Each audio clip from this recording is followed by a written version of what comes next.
This National Oral Health Month, Manila health officials are stepping up efforts to promote proper dental care through community programs and free services. The details in this report by Mary Monreyes.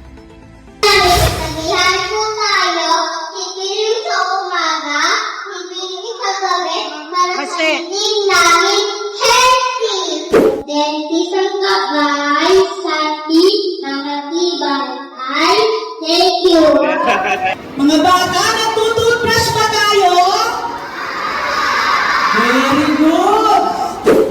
Colorful tricycle floats, advocacy quotations, t-shirt designs, and showcasing of oral health confidence. The Manila Health Department, or MHD, celebrated last Friday its 22nd National Oral Health Month. Held in Jacinto Zamora Elementary School, public dentists from Manila's 6 districts altogether held the importance of teaching oral hygiene to children and adults.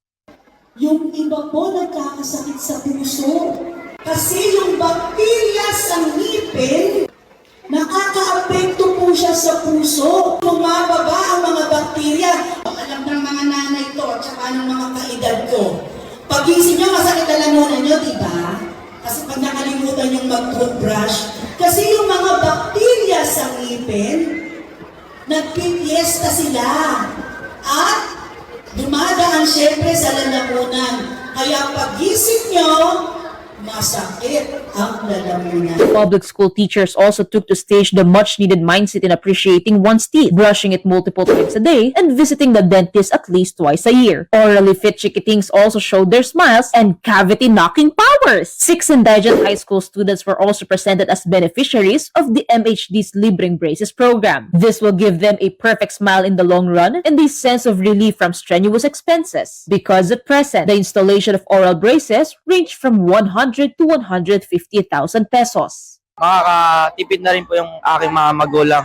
Kasi po, nung bata po ako, pangarap ko po magkaroon ng braces. Tsaka po, di na po ako mahiya mag-smile, ngumiti. Dahil po, papatay na rin po yung ngipin ko. Tsaka po, hindi na po ako kakabahan makipag-usap sa aking pamilya at mga kaibigan. A next leg of the program is expected to take place by October. Actually, ito yung pang 112 na namin na pasyente na binigyan ng libreng braces sa public high schools natin. Sa matatanda po and all other ages, we have Libreng Postizo program. We call it Balik Ngiti Libreng Postizo.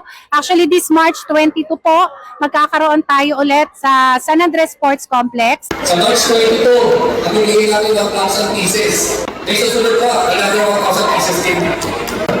Because si Mayor, lagi kayo iniisip.